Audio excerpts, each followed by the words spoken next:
Hello dear students, I am Professor Aishwarya this side. I'll be starting off with your banking law and operations subject from today. So I've already sent across the PDF notes. So kindly go through that. This is an audio recording to complement the PDF that I've sent across. So if possible, I will be sharing a link, where you can see the presentation along with the audio. But there is some difficulty in uploading the same right now, so I'm sending this audio clipping separately. Okay. So based on my discussion with Amuda ma'am, I will be starting off with the topic endorsement. So endorsement is part of your second unit, that is negotiable instruments. So to get started, we'll first recap some of the concepts quickly, and then we'll jump into our main topic, that is endorsement. Okay, so all set? Right. Okay. Now I am on slide number 2. So what is a negotiable instrument?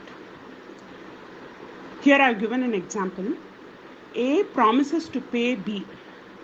So A is the debtor who promises to pay his creditor B some specified amount by signing on a sheet of paper. Okay, so this particular sheet of paper will become a negotiable instrument. This is just an example. So a negotiable instrument is a signed document that promises a sum of payment to some person. Okay. One important characteristics of negotiable instruments is that it is transferable. That is, A promises to pay B, and there is a document of understanding. That's a negotiable instrument. Let us assume B holds that instrument. He has that instrument as a proof. Now B can use this instrument and pass it on to C. So he can transfer it. So if B has to pay something to C, then he can always give it off to C and ask him to collect the payment from A. So this is one important feature of negotiable instrument, and this can be transferred across multiple levels. Okay. So please go through the formal definition also. Which is that law that relates to negotiable instruments in India? This is called the Negotiable Instruments Act, and this was passed in the year 1881. So many years back. Okay. Moving on to slide number 3. As per the Negotiable Instruments Act, there are 3 recognized negotiable instruments that are mentioned in the definition. So the first one is the promissory note. Then we have the bills of exchange and checks, bank checks. I'm sure all of you must have gone through this sometime in your 11th standard, right? Or I think you call it PU first year, right? If you had taken up commerce, you might have already read about all these instruments. So what is a promissory instrument? How does it work? A purchases item from B on credit. So A is the debtor and B is the creditor, right? So A has to make a payment at some later point because he has purchased on credit. So when A prepares and gives him a signed document, that is, A prepares a signed document and hands over to B and promises to B that he will be making the payment after a certain point of time, this becomes a promissory note. Okay. So in this case, please remember, the debtor gives the promissory note to the creditor. He is the maker. So who are the parties involved? The maker and the person who has to receive the money is called the payee. Okay? Right. So what are the types of promissory notes? So types of promissory notes are like as per liability, if we see. We have single or joint promissory note. So when a single person promises to pay, a single debtor promises to pay the creditor, it becomes a single promissory note. When there are 2 or more people who sign the promissory note who are debtors and who promise to pay the creditor, it becomes a joint promissory note. Okay. Then according to time, the classification would include site or time promissory note. So site promissory note is payable immediately. So immediately on presentation, if the creditor just shows him the site promissory note, the debtor has to make the payment. Okay, so all our currency notes and all are examples of site promissory notes. Then we have time promissory note, which basically indicates a future timeline when the payment is settled. Right? So students, please remember, this is a quick recap. So moving on to the next negotiable instrument, bills of exchange. So what is a bill of exchange? Again the same example, A purchases items from B on credit. But in this case, B prepares a signed document asking A to pay after 1 month. Okay, and A also gives his acceptance on that document. Okay, so B keeps this document with himself. Okay, this is an example of a bill of exchange. So here the creditor prepares and he takes an acceptance from the debtor. Okay, so who are the parties in a bill of exchange? In this case, since B prepares the bill of exchange, he is the maker or he is the drawer. Okay, the person who draws the bill of exchange. A is the person on whom it is drawn, so he is the drawee, so he has to make the payment. Okay, so there are other terms also used when it comes to bills of exchange. So they are the acceptor. So acceptor is the person who signs on the bill of exchange. In this case, where A signs his acceptance, he becomes the acceptor. So he is the drawee as well as the acceptor. It is quite possible that A's father decides to settle his bill. So if he signs, he becomes the acceptor. Okay. So there is the payee. Payee is the person to whom the payment has to be made. Okay. We also have other parties like the endorser. Endorser is the person who transfers the bill to somebody else. Endorsee is the person to whom it is transferred. Then we also have, parties like the holder in due course, drawee in case of need. So I hope you have covered all this. But specific to few terms like holder in due course, and even in the other legal definitions, things like jointly or severally. So these are some terms which I'll be taking specifically in one of the subsequent lectures. At least you should have a generic understanding of what it exactly means, right? Okay. So this is a bill of exchange. Now, what are the different types of bills of exchange? Students, please note, kindly go through the formal definitions that are given. Also remember the sections in Negotiable Instruments Act where the definition has been given. So if you are not able to by heart the definition as it is, at least learn some definition which you can write comfortably, which you can write in easy language. Okay. So what are the different types of bills of exchange? So they are classified on the basis of time, place, objective, the receiver, documents, and so on. Okay. So based on time, bills of exchange is classified either as a demand bill or a time bill. So demand bill is something that has to be settled immediately. Okay, and time bill, this matures on a future date. So this is for a future timeline. Then based on place, you have inland or foreign bill of exchange. So inland bill of exchange is drawn and it is also payable in the same country. So if a bill is prepared within India and if the payment also has to be made within India, then it becomes an inland bill of exchange. But what about foreign bill of exchange? It is quite possible that the bill is prepared in India and the payment and settlement happens somewhere in some other country. Such transactions are also possible and this becomes a foreign bill of exchange. Okay. So based on objective, there are two types. One is trade bill, the other one is accommodation bill. So trade bill is for the usual business transactions. Okay. But what about accommodation bill? So accommodation bill is slightly different. It is something like like some jugaad that is done.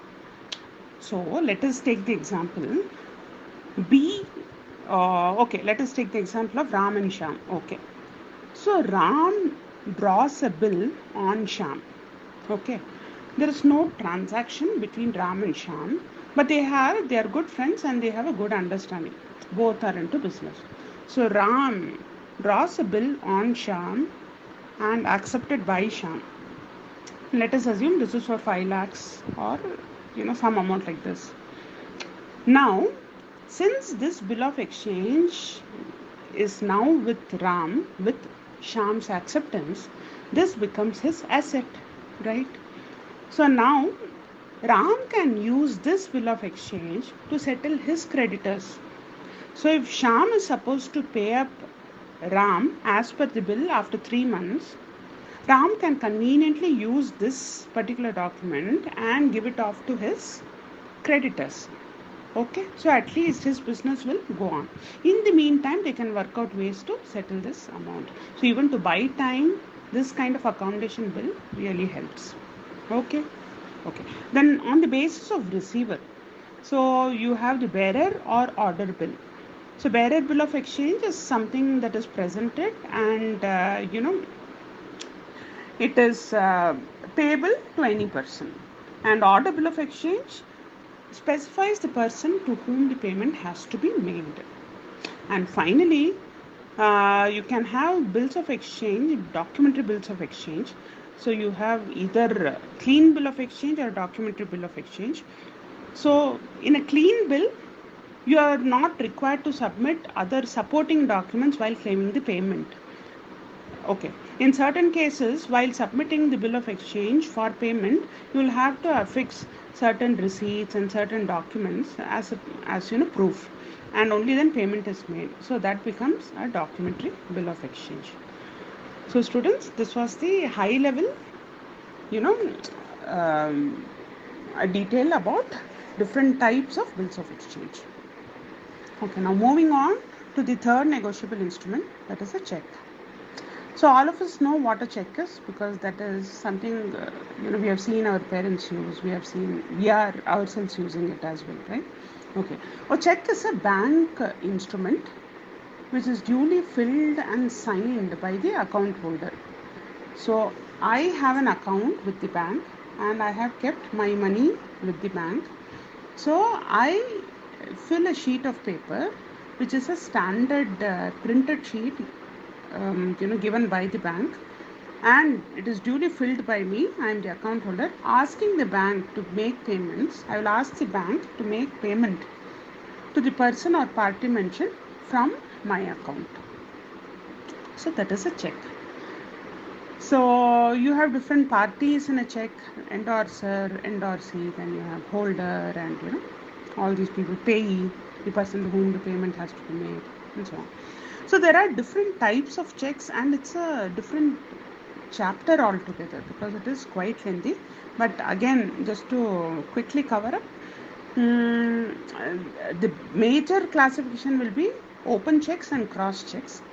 In case of open checks, it is further categorized as bearer check or order check.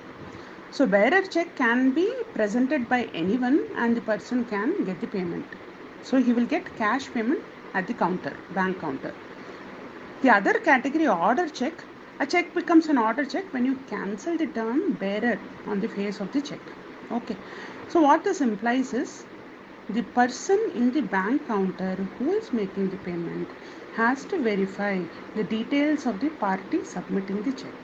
So he has to verify that the name written on the check and the person who is presenting the check, they are the same, and then only payment is made. Okay. So bearer check, order check, cash payment at the bank counter. Done. Okay. So next comes cross check. So in case of checks that are crossed, payment is made to the bank account of the payee. Okay.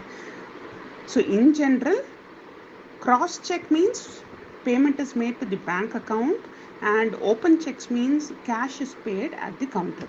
So the different categories of cross checks would include general crossing, different types of crossing. General crossing, that is the bank pays into the account of the receiver. Simple.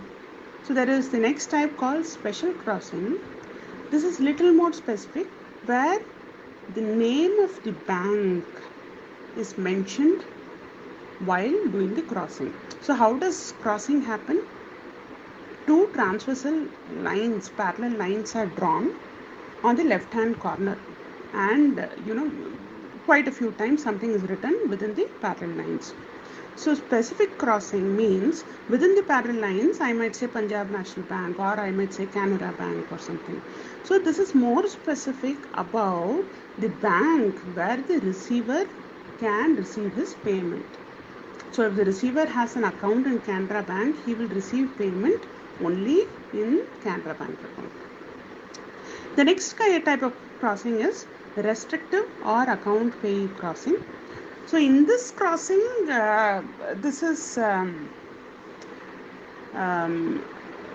this makes the instrument not negotiable. I mean, what exactly happens is, when you say account payee, the amount will be deposited only in the payee's account, and this cannot be transferred or given it off to any other person. So this puts a restriction there.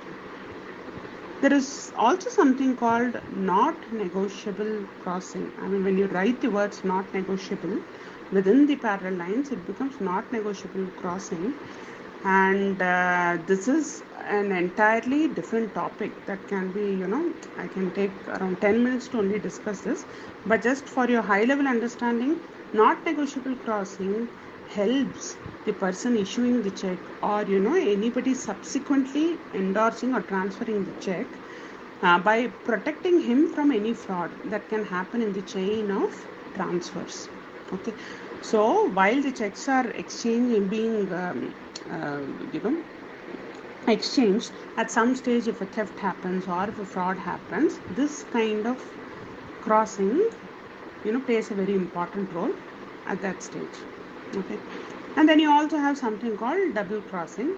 So in case a huge bank doesn't have a branch in some particular town or something, they can indirectly direct some other bank with whom they have a partnership to collect on their behalf. So that is called double crossing.